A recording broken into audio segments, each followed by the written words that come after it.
Olivia's world shattered the moment she discovered her fiancé had emptied their joint account.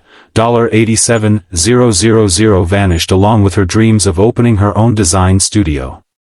Standing in the hotel lobby at midnight, exhausted from her cross-country flight and drenched from the unexpected downpour, she faced an impossible choice: share a suite with a complete stranger or spend the night in the airport during the worst storm of the decade.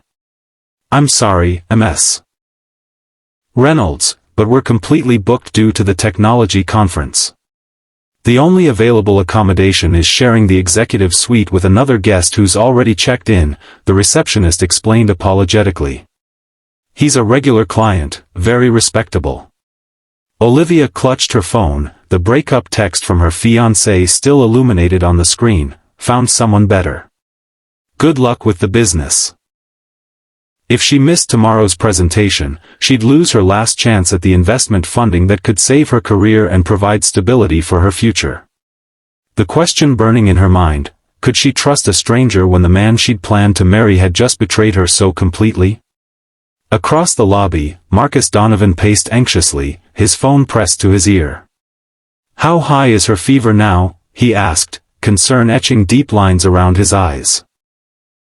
At 38, the successful CEO of Donovan Tech Solutions rarely showed vulnerability, but when it came to his 7-year-old daughter, Lily, his carefully constructed walls crumbled.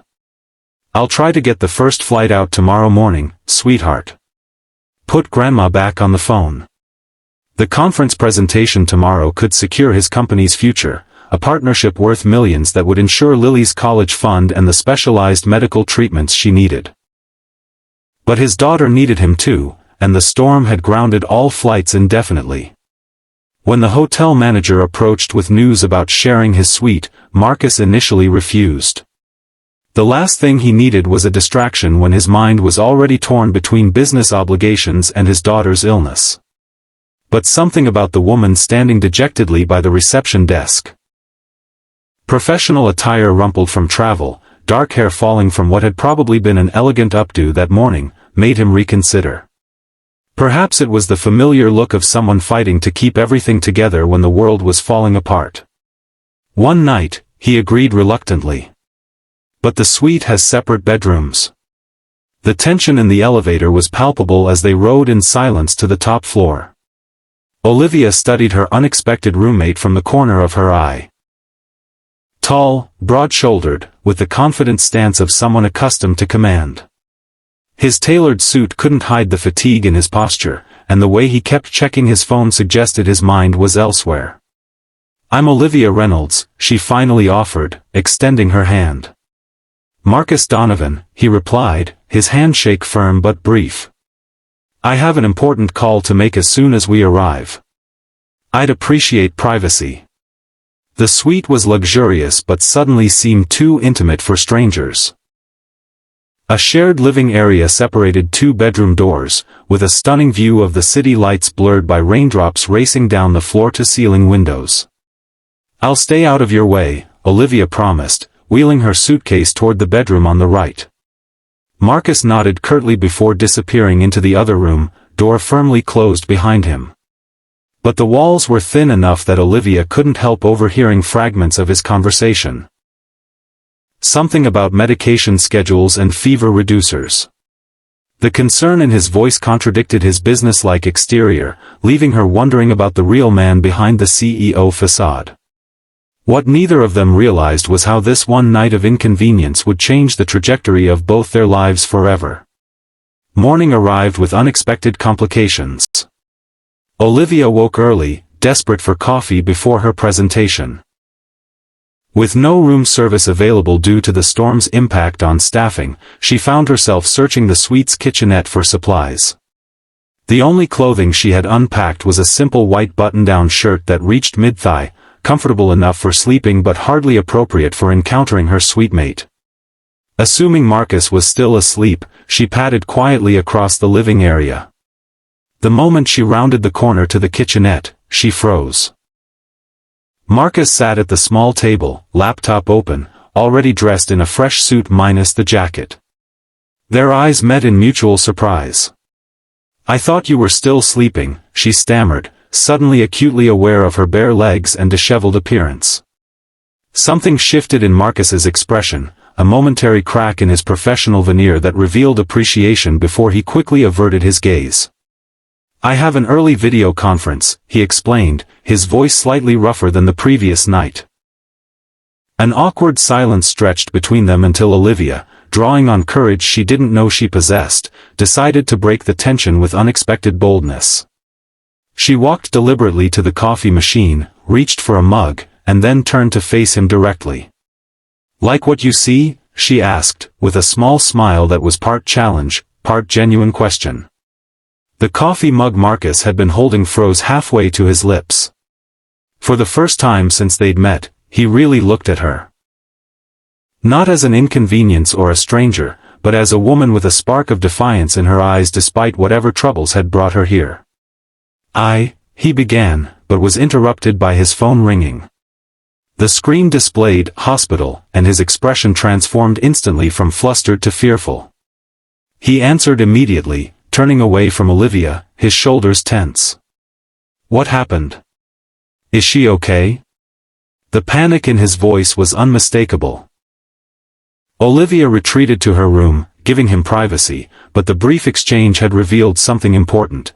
Beneath their carefully maintained facades, they were both fighting personal battles much bigger than a shared hotel suite.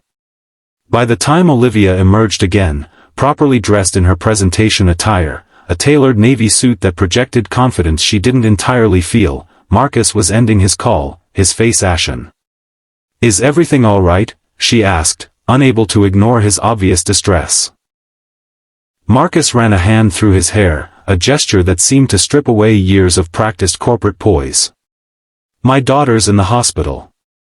Her fever spiked overnight, and they're running tests for complications from her autoimmune condition." The admission seemed to surprise even him, as though he hadn't meant to reveal so much to a stranger. "I'm so sorry," Olivia said softly. "Is there anything I can do?" "Unless you can teleport me to Boston through this storm or present to the Meridian Investment Board on my behalf, I'm afraid not." He attempted a smile that didn't reach his eyes. Olivia stilled. "Did you say Meridian Investment Board? At the convention center at 11? Marcus looked up sharply. "Yes." "Why?" "That's where I'm presenting too. They're my last hope for funding my design studio." She hesitated, then added, "After my fiancé cleaned out our joint account yesterday and disappeared." Their eyes met in mutual recognition of the impossible choices they both faced. In that moment, something shifted between them, a connection forged in shared vulnerability and parallel struggles. "I have an idea," Olivia said slowly. "What if we help each other?" By 10:30, they had formulated a plan that seemed equal parts desperate and brilliant. Marcus would present first, with Olivia handling questions about the technical aspects of his proposal that she had quickly studied during their shared taxi ride. Then, she would present her design concept, with Marcus lending his business expertise to strengthen her financial projections, the area her ex-fiancé had always handled. As they stood outside the convention center, about to part ways to prepare separately, Marcus impulsively reached for her hand. "Why are you helping me? You don't even know me." Olivia looked down at their joined hands, surprised by how natural it felt. "Sometimes strangers understand our struggles better than those closest to us," she answered. "Besides, I've learned the hard way that credentials and relationships don't always reveal a person's true character. Actions do." What neither anticipated was how seamlessly they would complement each other during the presentations. The investment board noticed their unusual dynamic, the way they anticipated each other's thoughts and filled in gaps with perfect timing. By the end of the session, both had secured conditional approvals, pending a joint proposal that would merge elements of both their concepts. "They want us to work together," Marcus said incredulously as they exited the building. A technology-enhanced design studio with accessibility features for children with disabilities. The idea had emerged organically during their presentations, inspired by Marcus's daughter and Olivia's innovative approach to adaptive spaces. It's better than either of our original concepts, Olivia admitted, still processing the unexpected outcome. But can we actually do this? We barely know each other. Marcus's phone rang again, the hospital. This time, his expression softened as he listened. The antibiotics are working. Her fever's down, he reported after ending the call. They think she'll make a full recovery, but she'll need to stay for observation another day or two. Relief washed over his features, making him look younger, more approachable. On impulse, Olivia reached out to squeeze his arm in silent support. I need to get to Boston as soon as the airport reopens, he said, covering her hand with his own. But I don't want to walk away from what we started here. The business opportunity? Olivia asked, suddenly uncertain which beginning he meant. Marcus held her gaze steadily. That too. 3 months later, Olivia stood in the newly renovated office space of Donovan Reynolds Adaptive Designs, watching as Marcus helped his daughter arrange colorful building blocks on the specially designed table they had created together. Lily's health had stabilized with new treatments funded by their successful venture, and the bright 7-year-old had become Olivia's unofficial design consultant for their children's spaces. She adores you, Marcus said quietly, coming to stand beside Olivia as Lily concentrated on her creation. The feeling is mutual, Olivia replied, smiling as the little girl held up her completed model for approval. I never expected this, Marcus admitted. When we were forced to share that suite, I thought it was the worst possible timing. And now? Now I think it might have been the universe's way of bringing together exactly what we both needed, exactly when we needed it most. Their partnership had evolved beyond business, growing into something neither had been looking for but both had been missing. Trust had built slowly through late-night design sessions, video calls with Lily, and the gradual sharing of past wounds and future dreams. Dad! Olivia! Look what I made! Lily called, proudly displaying her creation, a structure that resembled a house with 3 figures inside. It's beautiful, sweetheart, Marcus said, kneeling beside her. Who are the people? That's you, that's me, and that's Olivia, Lily explained matter-of-factly. In our home. The simple statement hung in the air between them, filled with possibility.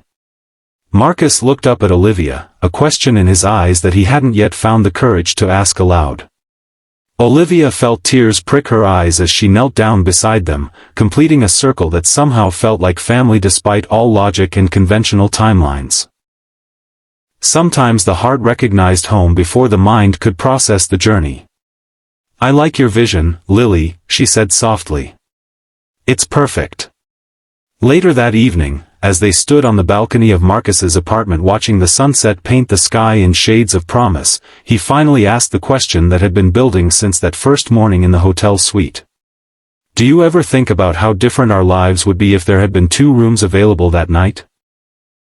Olivia turned to face him, remembering how far they'd come from those first guarded interactions. I think some people are meant to find each other, no matter what obstacles stand in their way. Like a CEO with trust issues and a designer with a broken heart? Marcus smiled, reaching for her hand. Exactly like that, she agreed, intertwining her fingers with his. Sometimes the most beautiful designs emerge from unexpected constraints. As Marcus pulled her closer, Olivia reflected on how a night that had begun with heartbreak had led to a morning that changed everything, all because she had walked out in his shirt and found the courage to ask, like what you see? The answer, it turned out, had always been yes. If this story of unexpected connection touched your heart, please consider liking and subscribing for more tales of love, resilience, and second chances. Life's most beautiful moments often arrive disguised as our greatest challenges, just like Marcus and Olivia discovered when fate forced them to share more than just a hotel suite. We'd love to know which country you're watching from. Share in the comments below and join our community of hopeful romantics who believe that sometimes, the universe knows exactly what we need, even when we don't.